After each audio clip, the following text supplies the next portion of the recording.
I think we're going to get started because I think that this is going to be one of those topics that we're going to run out of time on. So they can see the recording of it, and hopefully we'll get more of an audience. Okay. Good evening. How is everyone doing? Again, welcome back to Let's Talk About It. My name is Dr. Willie Miles. I'm the president of Dr. Willie Miles Children's Foundation located here in Atlanta. I do want to share that the mission of our foundation is making children our priority. It's very, very simple. Making children our priority. And we came up with that mission because we felt that many organizations serve children and families, they serve families and children, but we want to make sure that we were an organization that actually focused on the well-being of children, and there's no mistake about that. I do want to share that we were off last week with a well-deserved rest. Jackie, how did you do last week? I did great. It was Okay. nice to have a Tuesday off. I tell you, it was great, and I got some relaxation also. So we're ready for another series, folks, and it's going to be very, very exciting. Before I get into that, I do want to share that if you do nothing else, make sure you vote, folk. I mean, we don't tell you who to vote for, but we do tell you that you must vote. And it's beyond talking about if you don't vote, don't complain. It's kind of like if you don't vote. If you don't vote, there's a lot you'll be dealing with. Exactly. Yeah, like you said, it's beyond don't complain. Yeah. Yeah. There's some serious consequences. And it's almost dead or alive situation. Right. So it'll be that way for a minute. This is a crucial election. Exactly. I want you guys to go out there and cast your right to vote. Your right to vote. I do want to share that holidays are coming up, and folks, we're still going to be throughout the holidays. I think we're up until November 24th. I do want to share that we're also asking for donations. We're asking y'all to give to us. Many of y'all have been doing it, and we really appreciate it. Those donations are going a long way. We're not government funded. We're not opposed to it. I simply have not applied yet. We are a new organization here in Atlanta, and we're excited that the community is going to support us because we feel that we are a community organization. And we also believe that the community ought to support anything that it believes in. So you can tell we're not here begging. We're simply making you aware of our expectations, and we hope that we're meeting your expectations. And Dr. Miles, I want to mention on that note, supporting the foundation is a way to support multiple foundations because, of course, we are granting a lot of those dollars. They're certainly being used to promote vital conversations, programming, and service. So it's not just, hey, make a donation and, put it in the well. Right. This is an active organization, as you can see here every week with few exceptions, and looking forward to doing some other things and sharing the donations. Right. So I want to thank you for actually bringing that up, because that is exactly what we do. We're not here trying to pay ourselves, because we'd be starving if we were. So the whole point is that we want to make sure that we are an organization that you have access to and that you kind of like control. I do want to thank my board of directors who have been very, very supportive of us doing all these wonderful things in not only Atlanta, but throughout Georgia and Florida, Mississippi, Chicago, DC. So we have followers all around. I do want to say that we have this wonderful series that we have now, and it's called SRM, and it's Sex Roles Matter. Very important. And it's all about working with children, and I thanked our graphic artist for being so creative. He said, call it SRM. I said, he said, Sex Roles Matter. And you don't hear it. You really don't hear it coming from this angle, yet it's vital and very important. So yes, I'm excited about this series too. And I know you are aware, and we all are, that sex roles do matter when it comes to raising children, and does have an impact. So let me give you some ideas of some of the topics we'll be having for the next 4 weeks. Tonight, we're dealing with manhood, undefined or defined, how it impacts children. On Tuesday, November the 10th. Now, next week, we're not going to be here, folks. It's election time. So we're going to all be watching the polls and watching the news. So we will not be here next week. On November the 10th, it's womanhood undefined, how it impacts raising girls. On November the 17th, single males raising children. And the question is, are there any? On Tuesday, November 24th, single females raising children. Are there too many? Are there too many? And so our goal is to make sure that we make you aware, of the various topics that we're doing, and also make you aware of, I always call it reality based. What we do here is, it's not all book, it ain't all, technical, and we're not trying to be technical. We're talking about relevant topics that are relevant to you who are raising children and those of you who are professionals. Jackie, I do want to say that we are training foster parents, and we actually offer foster parents who join us, we give them 2 hours for this 1 hour session.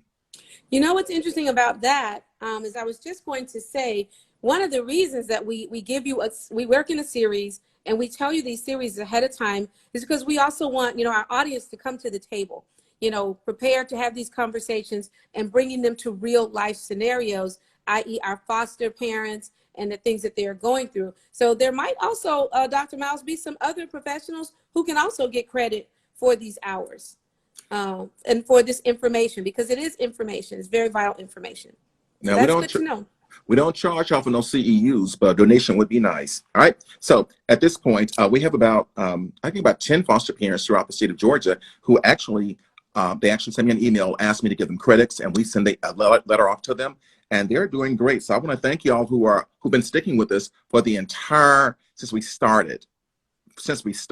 So thank you all for doing that, and we're just very, very excited about what we're doing. Hey, Jackie, I kind of like want to, unless you have another announcement, I kind of like want to get into this thing, because as I was, the topic tonight is manhood, undefined, or defined, and how it impacts children. Mm-hmm. And it was kind of interesting that as I was doing this, looking at the research on it, it's very easy to start talking about what men ain't doing.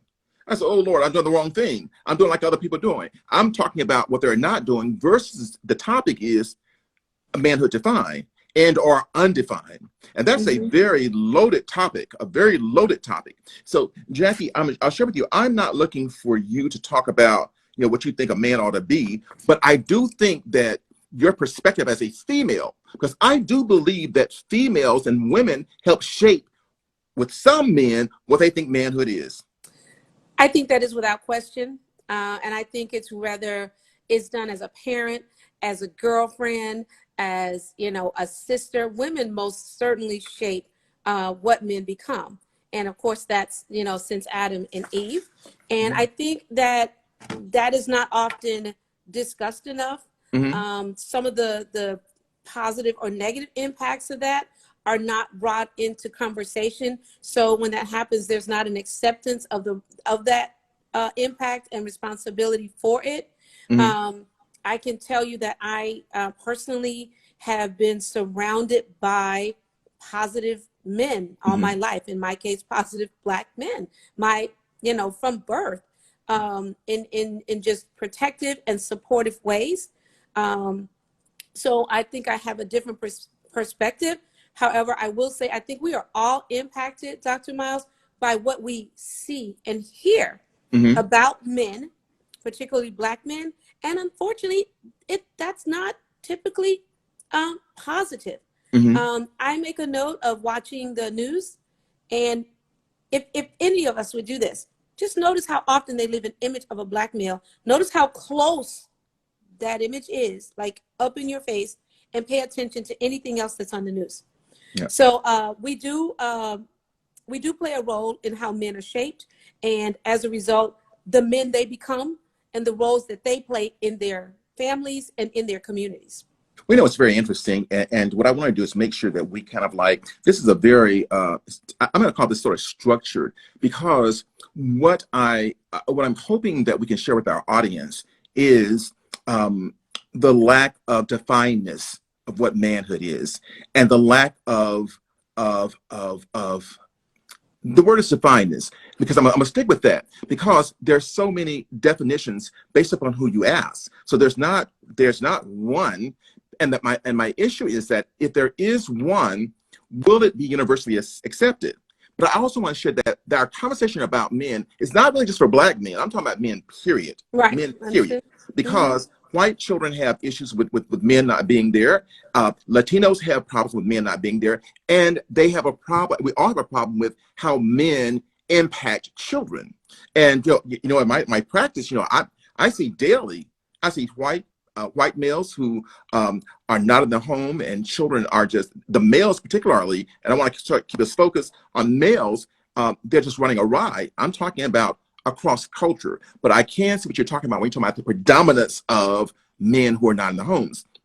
So let's just talk a little bit about some, just maybe some definitions and some characteristics. And, right? and Dr. Miles, I want to offer this.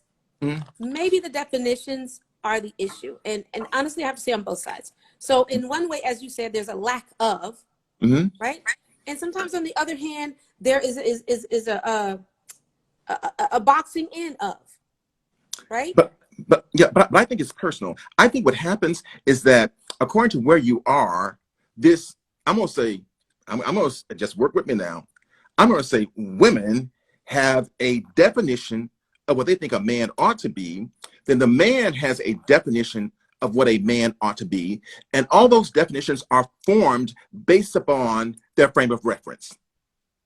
So I have to agree with you 100%. Yeah. And so women, yes, absolutely. And they're taught that. And whether it's from TV or from a family member or relative, yes, I think I would be hard pressed to say that anyone doesn't grow up with this definition of what a man, quote unquote, ought to be. We know what's interesting. We know what's interesting though, but even girls, not just women, girls help shape in high school what boys are, because boys know that first of all, the girls tell them, if you're a nerd, I don't want you. You gotta have your swag with you. And the problem with that, those boys then adjust to what that girl says because they want her. But what happens, Jackie, is that the girl grows up and marries a man while the guy she shaped still playing basketball with the boys.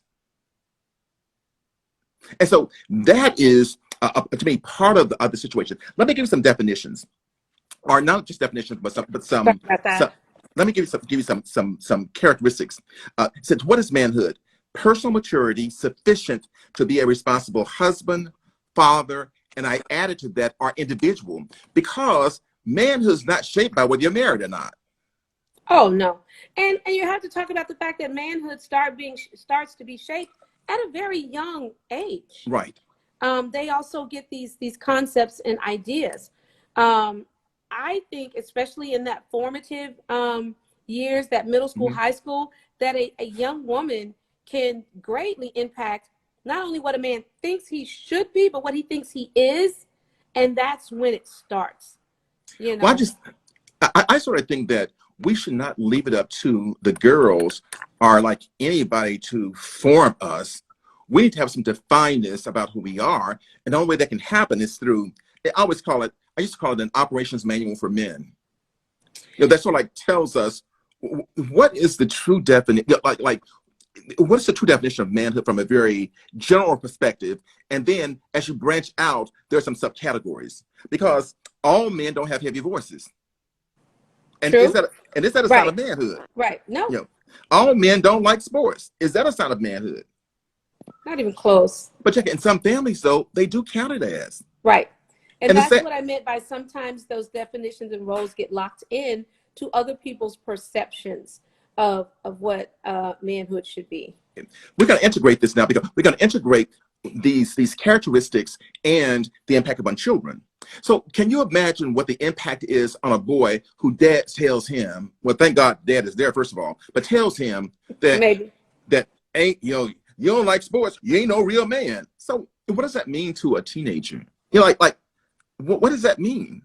Yeah, I think we need to start with some simple things about you're a man as identified as a male. We really have to cut off the stereotypes. And of course, now we have, gender choice, but in general, and even then, to be honest with you, I respect that choice. You're a man as you determine, what that means for you. But Dr. Miles, I was going to say that, of course, most children don't have the opportunity to go through what we might call a rites of passage. They don't have their mentors, be it in the home or outside of the home. Sometimes there's a man at home and you need those other mentors in the community because, as you just said, dad might, say the only way for you to be a man is to be like me, right? So this whole definition of manhood, and it certainly affects younger men because they try to live up to someone's definition. Right. But the conversation is needed. Well, they are going to, and what you said is very accurate. They're going to live up to someone's definition. The problem is that usually it's a faulty definition. Exactly. You know, so you're going to find if there's not a dad or a positive person in the house who is living their own truth and who's secure with who they are, then the male child goes to the street and try to find out who he is. And so he may go to a drug dealer. He may go to any illicit person to find out. Right. Actually, anyone who seems to have a sense of self, yes, right, is who they're going to attract to. And if you think about it, that's logical and that makes sense. This person seems to be very comfortable in who they are. I want to be comfortable in who I am. Yeah. So, yeah. But the other thing, too, is, you know, and what I'm giving is I'm really sort of like setting a framework for people to take when you talk about what is manhood. So the first one was personal maturity sufficient to be a responsible husband, father, and I said individual. Just be a responsible individual. But the key word was sufficient. Right. Yeah. Which is huge, as well as maturity, meaning it's something that you have to grow into. Right. You know, we need to understand that. We very often expect so much of men. I can tell you again, as a female, and a lot of my female friends, my daughter, I speak all the time about there seems to be an expectation that men are, you know, instantly stable, that they have it all together. And so, you know, even the pressure to quote unquote select a mate. And I find myself saying all the time, understand that they're growing just like you. Yeah. They're trying to figure things out just like, you know, their counterparts. So there really is a lot of pressure on the concept of manhood. Yeah, but what I'm going to do is also, as I said before, I'm going to integrate how it impacts children as we talk about the characteristics. So we talked about, at this point, men, there's not having a definedness of who they are, and are there various definitions. But what's so interesting about that is that when you deal with boys and there's no dad there, and no dad there doesn't mean just absent, because a dad can be in the house and still be absent. And still can be absent. A lot. Yes. But listen to this, though, for boys, and I want to keep it there because we're going to have one for girls later on. But the boys experience, Jackie, low self-esteem when that's not the definedness of, because oftentimes when the manhood, you know, manhood is also being responsible for your children. It talks about being responsible for your family, but it's being responsible for your children and guiding them. So Dr. Miles, let me ask you. At what age are we suggesting this concept of manhood begins? Well, manhood doesn't begin at manhood. It begins from early childhood. Because responsibility is not taught at teenager. If you teach a responsibility when he's 15, you're too late. Okay. Right. When you talk about when you're in with preschool and saying, make sure you return the blocks to the block area. In other words, put things back where you got it from. When you talk about clean up after yourself, be responsible. Clean up behind yourself. If you break something, say you broke it. You know, and so that is teaching a person to be responsible. So that starts in kindergarten. And what you brought up is a very interesting, I'm gonna call it phenomena, is that what bothers me is that because males are not there, women are trying to raise these boys and say, you ain't gotta put things back because you ought to marry somebody when you get older who can clean up behind you. You know, somebody who can wash your clothes. You know, somebody who can cook your food. Well, if you can't wash your clothes and fix your food, you ain't responsible. Right. Yeah. And no one is looking for someone to take care of in that way. Exactly. Yeah. And that's why you find these women who find themselves with men who are still adult children. Right. And I think that's a very important term, adult children. They're adult children. And as you pointed out, women, because of their age and maybe their physical growth and development, are expecting a mentality that matches that. But again, if that person has not been developed and trained in that way, they don't have it to give. But you know what's so amazing, though? But if he didn't have a dad in his house, this time goes by too quick.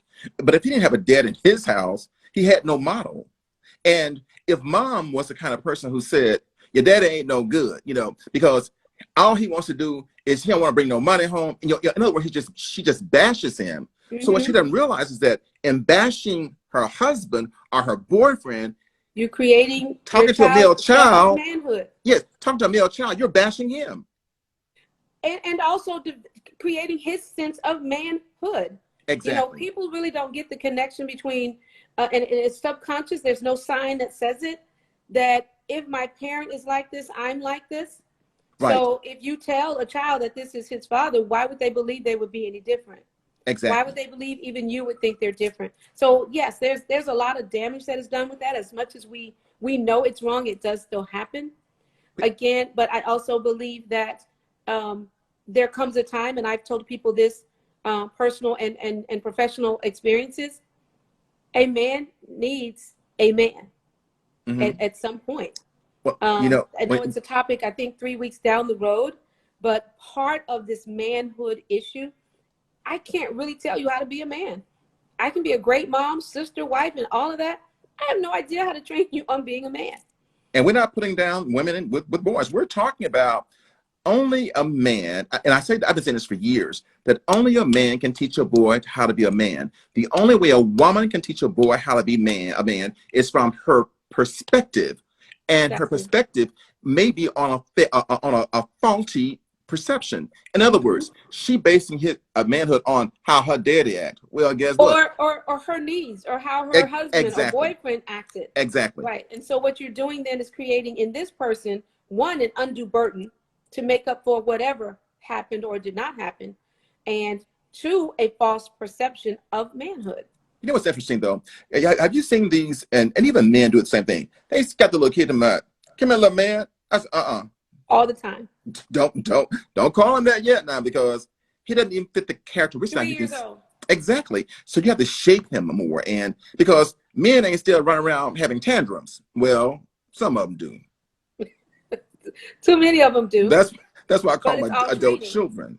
Now we're not here bashing men. We're having a conversation. Yes. Okay. And we're having a male perspective and female, and I think we're agreeing on most of this stuff. We're not saying a man cannot define himself in fully without considering his environment. Right. You know, and a man has to look around. If exactly. that father figure or male figure is not there, they have to look around sometimes to search out, those role models, even if they're distant or far. And that's what they do. They look for it elsewhere. Isn't it kind of amazing that the man about, I ain't got no men friends, I don't deal with men? Well, what does that mean? What does that mean? It tells you a lot. Yeah. Even in child brain development, it's established that children get their sense of security from their fathers. Yes. Okay. Certainly. They get their sense of compassion and nurturing, whatever those things, from their mother. Now, I know that there are people who would consider that sexist, and what do you mean a father can't be compassionate? No, a mother can't be secure? Of course not. I'm saying that. We just mean that in general, and again, this wasn't my information. Children get their sense of security from their fathers, from their presence, from their stability. And honestly, I've seen it. Again, I understand it, know how it works. I know that there came a time, even in raising my son, it's my role was done, and it was time for that male figure to just leave.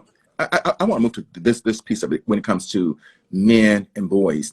And therapist, I work with a lot of young men, about boys, adolescents. And what's so amazing about this, Jackie, is that and most of these boys come from single homes, right?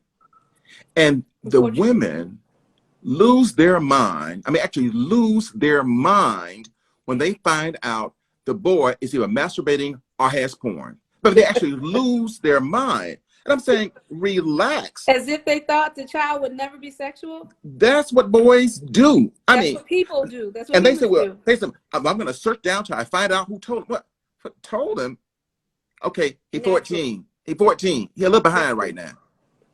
So the point is that they lose their mind. He needs therapy. Because they ain't doing it not doing it in my house.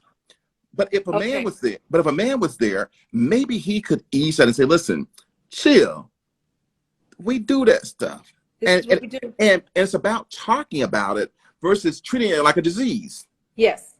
And again, in doing so, doing some serious damage to self-esteem Yes. and self-thoughts about sexuality. Yes. Turning it into something that's secret and negatively secret. Obviously, intimacy is a private thing, but we make it a dark thing. So we almost make them ashamed of their sexuality instead of being able to explain that it's quite natural. I didn't mean to just go to sexual about, because I really want to show the impact, and I'm very passionate about the impact or the lack of impact that men have on boys that they're raising. So I gave you two characteristics, so forth: personal maturity, to be responsible; economic maturity, and we're talking about being able to take care of oneself.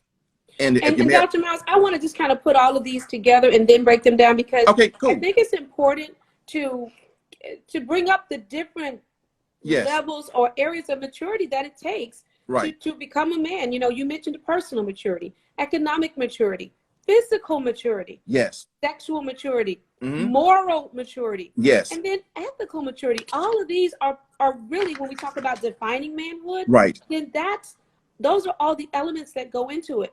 But we don't address raising young men to address these factors. I want you to finish the rest of them. On the other sheet, it says worldview maturity, relational maturity. Which, again, very important, especially in this country, that we deal with worldview maturity, relational maturity, understanding and respecting others. Yes.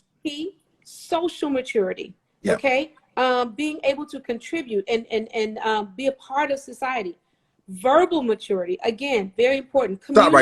I got to stop right there now. I got to stop right there for a little bit. Verbal maturity. So you ain't manly if you use, I ain't talking about no good English. I'm talking about proper English. Stop talking like that, boy. Men don't talk like that. I said, what are you talking about? What are you talking about? No, men don't talk all proper and talk like sissies. Wow. So then everything he's been taught in school about language is emasculating him. Right. You tell him to go to school and learn, and then you tell him it's not manly. Yeah. Poor child. I mean, I'm confused just talking about it. Yeah, we're adults. So we're adults. Did you mention character maturity? Character maturity was next. Okay. Demonstrating courage under fire, guys. That is so important. But again, they need to be taught how to do this. And then this one, above all, spiritual maturity. Yeah. Spiritual maturity relates to a man realizing that they are also just human, not feeling that they have to carry the weight of the world, understanding that they're allowed to have faith, weaknesses, prayer, need strength from others. That spiritual maturity kind of wraps it all together. And so Jackie, go ahead. I'm sorry, go on. And I was saying, these are all, factors in raising and defining manhood.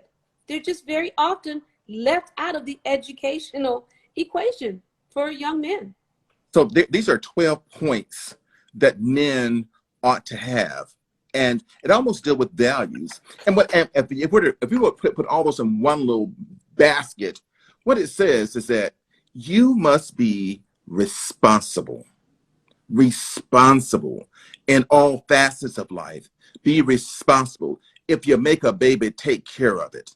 Because I was about to, speak about the you that you're addressing. So the you is the men who are there, and currently men of age, of responsibility, of whatever to be considered a man, to realize that these are areas that you are responsible for. You are impacting the young men around you.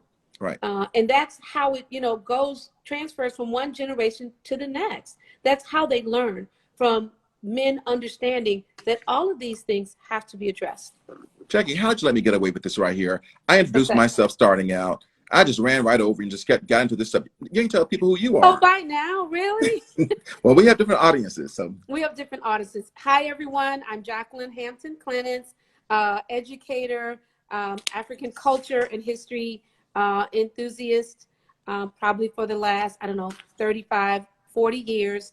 As Dr. Miles, like I said, this is what we do when we're doing absolutely nothing. And for a very long time, we felt it important, and just happy that he's invited me to the conversation, because we feel that these conversations are vital to now community wellness. We're talking about manhood tonight, Right. but community. And again, we don't just mean the Black community.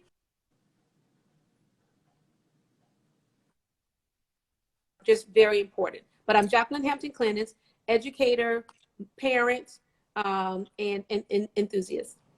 And if you're just coming on with us, I'm Dr. Willie Miles, the president of Dr. Willie Miles Children Foundation, located right here in Atlanta, Georgia. So, Jackie, we're talking about the 12 points, character points for manhood. And can I just go? Our time is wearing out. Can I go over them just one more time, and let's try to hit hit some bullets on each of those? Can we do that? Okay, because remember, Dr. Miles, we also want to talk about what happens when these things are not in place.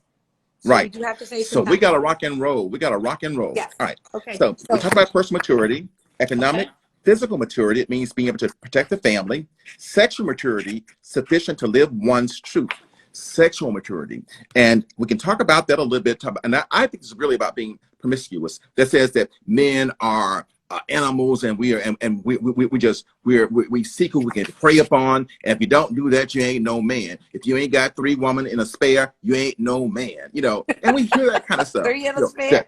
Yeah, 3 in a spare. And men, if you're a man, you better because you don't do it, you ain't no man now. So Dr. Miles, please. Our children are hearing that. I know it is sad, but the sexual maturity starts with respect for their own body. Yes. Right. Understanding your own body and having respect for your own body, because that's going to address a lot of that. When you respect your own body, one, you're not going to share it with anybody. You're certainly not trying to share it with everybody. Right. And then you're going to have respect for others, but that's when sexuality is taught in a very healthy way. And I don't want to hold you up, but I had to say that. And we're talking about moral maturity. We're talking about right and wrong. And if you're wrong, you say you're wrong in front of your children, and you apologize, and you have empathy. There's nothing wrong with men doing that, because I'll share with you that in children I treat, that's what they're looking for. What's amazing, Jackie, and the boys that I treat, they are so confused. They're looking for trainings for the parents online. Right. No, I'm well, that happens a lot, Dr. Mouse. The children realize at some point that their parents need the training. Their parents are Jack. Because very often it's coming from the home. Exactly. Yeah. Ethical maturity, sufficient to make responsible decisions, not decisions off the bat. Oh, the neighbor's car look good. We getting us one. Right. Not get decisions based on what you feel. Right. Get what you want. What you earn. You ain't gonna live all your life. Just spend every dime you got right now, because tomorrow ain't promised to you. That's not what a responsible man tells his male child, because on another level, it says a responsible male leaves an inheritance for his children and his children's children. A responsible male. Yes. Now, we're not bashing the men, because these men have not been taught that. Nobody gave me a book on manhood. I developed my own. Right. And it was against the norm. Yep. I talked about what I thought manhood is. And you talked about those issues, again, that people just would not address, but the young men needed it. Right. Yeah, the young men were screaming. And we're so rolling I think on. You were on worldview maturity? Yes, worldview. It's amazing. I used to tell people, Jackie, I said, you can tell a person's educational level. And I hope our audience is really listening to this by what they talk about. People who have less than a high school diploma, all they talk about is people and things. She ain't no good. I gotta get me a new dress and a Louis Vuitton. Or I gotta get me this car. People who are less than a high school education or less, all they talk about is people or things. People who have a high school diploma up to a bachelor's degree, they will talk about the local community. They'll bring the community in. Those who have advanced degrees, and it's not it's ain't for everybody, but we're giving you a spectrum. Globally. Yeah, when they get a master's degree or higher, they think globally and universal. So if you don't believe me, folks, get around some of your high school cousins. All they talking about is partying, people and things. Right? First, Keep going. Yep. And so then we have relational maturity, sufficient to understand and respect others. That's big. Again, especially when they expect men to be head of household. Right. Right. And I don't even want to use the word expect, but for me, natural order of things. So how does that happen when you don't respect others? And this happens. Well, that's why we have men who are dysfunctional as head of household, because that relational maturity was never developed. Right? Never developed, and they never experienced it. Right. Because what they oftentimes do, they simply replicate the house they grew up in. Whether they intend to or not. And that's with that's with affection, with emotion, and everything else. I ain't never been hugged by my dad, so I got my son. Never hug him. Don't get too close to me. And then you justify by saying, I didn't get it. Don't get too close to me. Because men don't hug because you're weak when you hug. I just don't get it. When really hugging is a sign of strength. Totally. It's a sign of comfort with yourself. Social maturity. Knowing how to get along in the community. Learning how to not form opinions about people based upon what you think you know. And learning how to exist in the village. We all have, our village.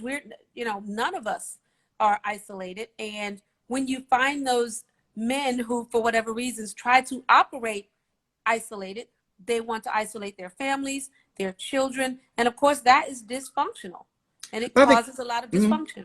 But I think also, Jackie, having a responsibility for the village. Not just realizing their role in the village. Right. They must bring something. They must offer something, which oftentimes, if I bring it to my house, if we good, we good. Yeah. Now, I know, I kind of know you well, we're givers. And we come to a philosophy that says, if they don't have, we don't have. And you know what, Dr. Miles, I think when these maturities that we're talking about are in place, that's a very natural thing. Yes.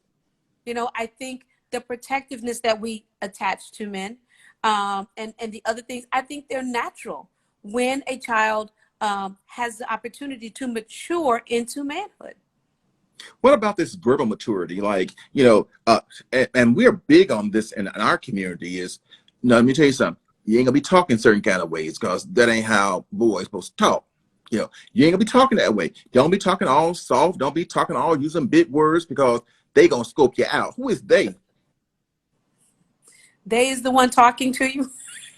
And so our children are smart, but are afraid to make good grades. I was just gonna say, I don't think they realize the fear that, because if this is who you are, which is a product of who you've been taught to be, and then someone tells you not to be that, how could you not be confused afterwards? Right. And how could you not be afraid, even if it's of denied acceptance by the very person who told you that? So now you have a young man who is not being himself, doesn't know who that is, and of course is lost and now seeking, to identify with others. I think it's so interesting. How is it also that men never show their children empathy? Because for men, empathy is seen as a weakness. Gotta make it tough. You ain't got this. You got to throw them out the window. It's I just don't get it. No empathy. I feel sorry for them. You feel sorry for them. They respond for themselves. Well, we're part of the village. Yeah, and I apologize for laughing, but the positions are so extreme, and unfortunately, they are real. They're very real. I know because I've heard them. I have friends who were brought up that way in very, controlled and restricted environments because that is what it took to make them a man. They had to become a man and they had to be tough. So, we see adult men who are suffering as a result of that kind of conditioning today. Let's not even talk about relationships that are out of place and lost because I got to be tough. Well, women, I'm going to tell y'all something. You don't know what you got. Because oftentimes he's one way with you and another way when you're not around.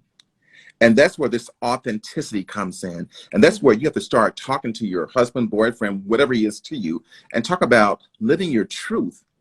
Don't try to live for what you think I want. Right. You need to tell me who you really are. And so, Jackie, while these women are running to the altar, they've never asked him, who is he? Who are you? And define your manhood to me. Now he gonna say, because very often, but Jackie, he gonna say, well, I thought I did last night. We went to bed. No, that ain't it. Well, I was going to say very often they're not asked at all. And yes, it can be reduced to two things, sex and money, which again is just putting more pressure on men and denying them the right to be who they are, to be whole beings, to be emotional beings, to need a shoulder to lean on, which, that's what relationships are supposed to be about. And then we as women will complain that he's not that man when technically he hasn't been allowed to be. Exactly. And he does not have the definition of what this man is. Mm-hmm. Because if you go from different house to different house, it's just amazing of how folk define manhood. And in some homes, the woman defines the manhood for him.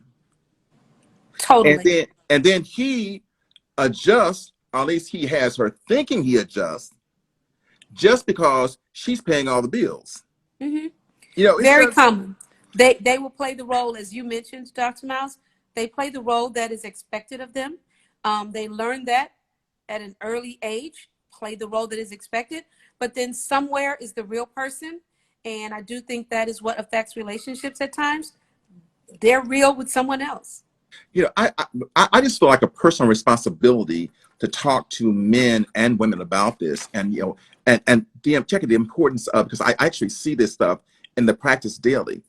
A case study of a man who's married, but he tells me his wife don't really know him, mm-hmm. because she ain't never seen this side of him.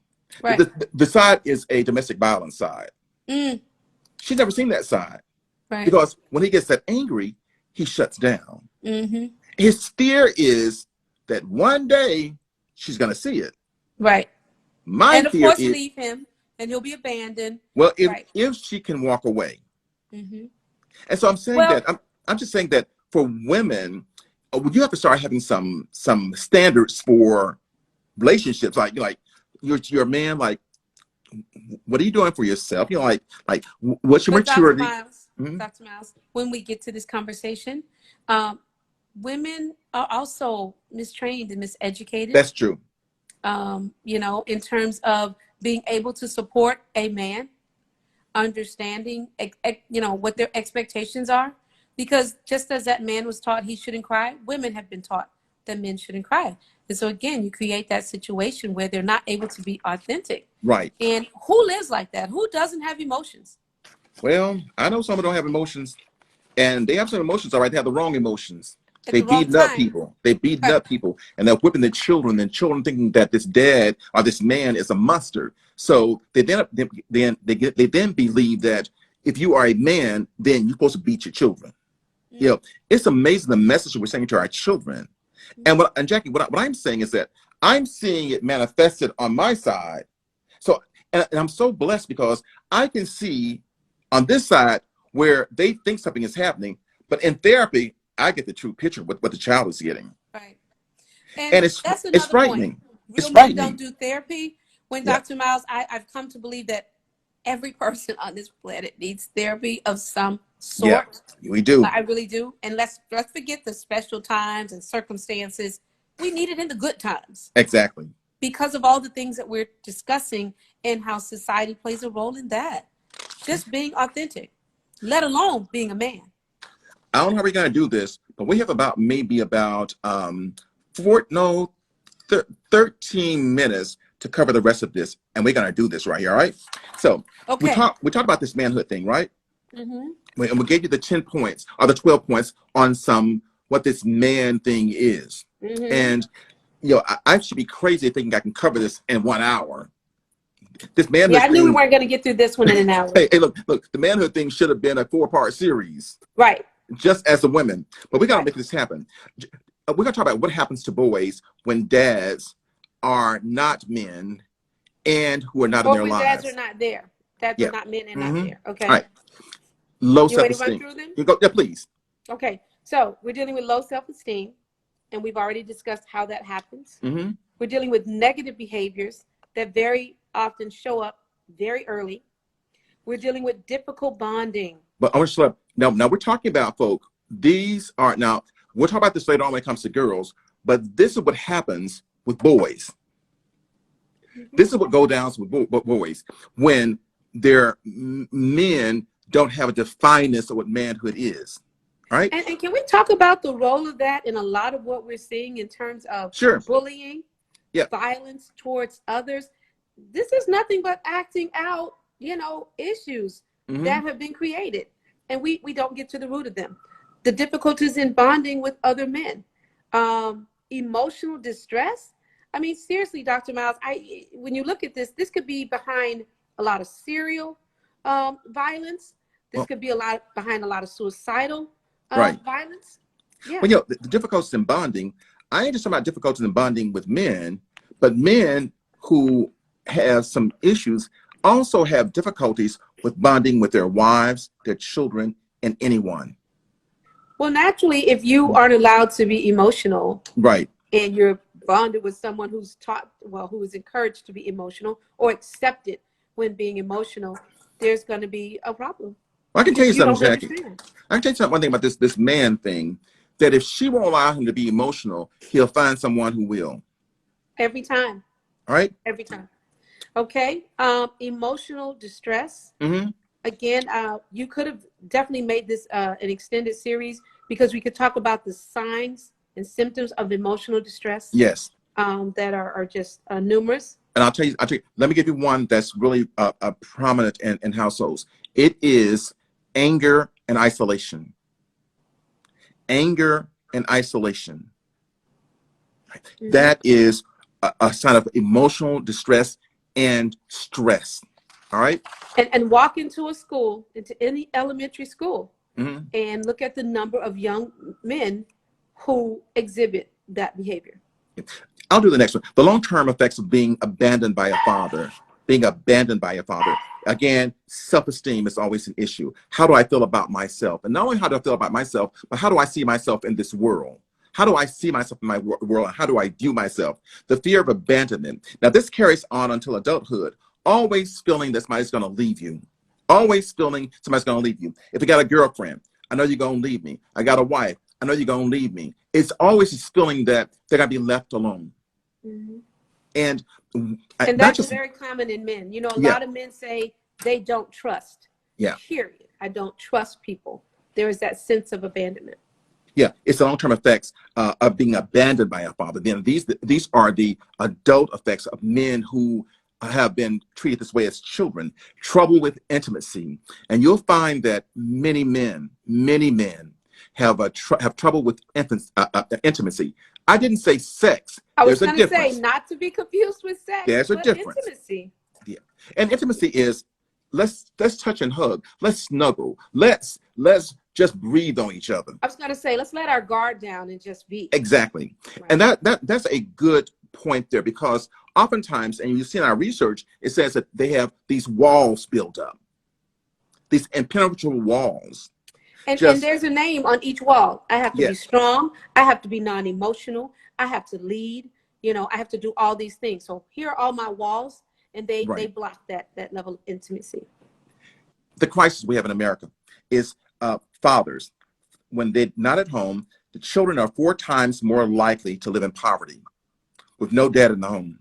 Makes sense. I can hear a woman saying, I don't need no man. I make enough money to take care of all of us, including therapy. Well, right. And when did money raise a child? Exactly. Right. Without the father being there, they're more likely to suffer emotional and behavioral problems. We talked about that already. There are 2 times greater risk of infant mortality. That means that children who have dads in the home are more likely to die from infant mortality from 2-parent homes.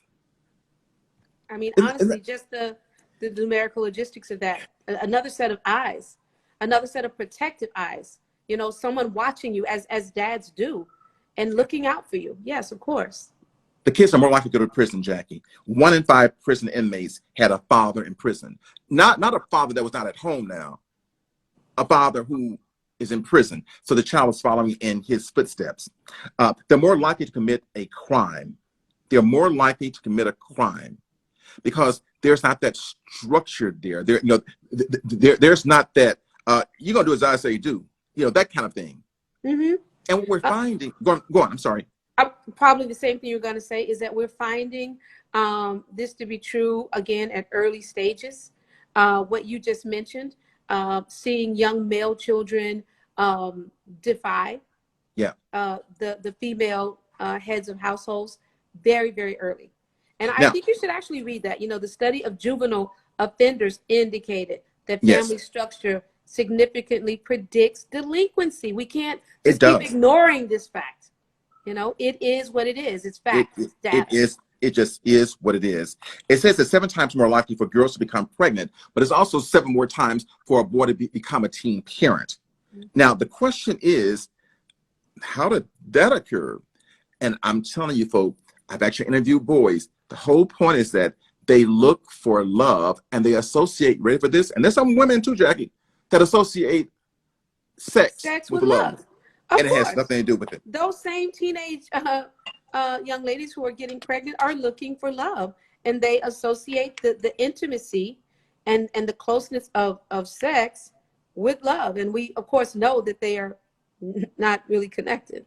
And the boys associated, of course, with love also. No, And with manhood. we always say that while girls while girls are in love, boys are still in like.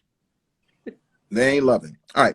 They're more likely to face abuse and neglect. Now, this is really important. When the male's not in the house, they're more likely to face abuse and neglect. Over 10 times the rate of abuse and neglect than 6 times the rate of neglect. That means that without a dad being in the house, folk, the children are more susceptible to be abused. Mm-hmm. Because again, without that father to provide that sense of security and self, they don't know what they should and should not be, you know, tolerating. They Exactly. don't know what it's supposed to be, right? Now, this is another one I thought was kind of interesting on obesity.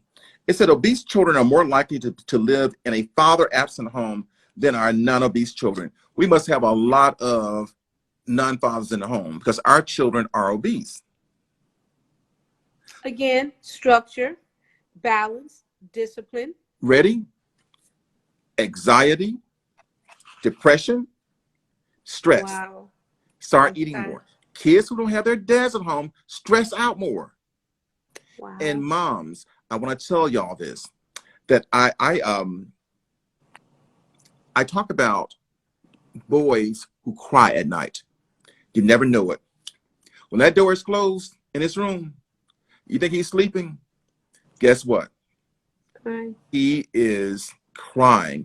And he's crying saying, why can't you send me a dad? Why you can't send somebody to make me feel secure and safe? Because all children answer all these questions that come with growing up. Right. We talk about boys, but guess what? All children want to feel secure and safe. All children. Every child there is.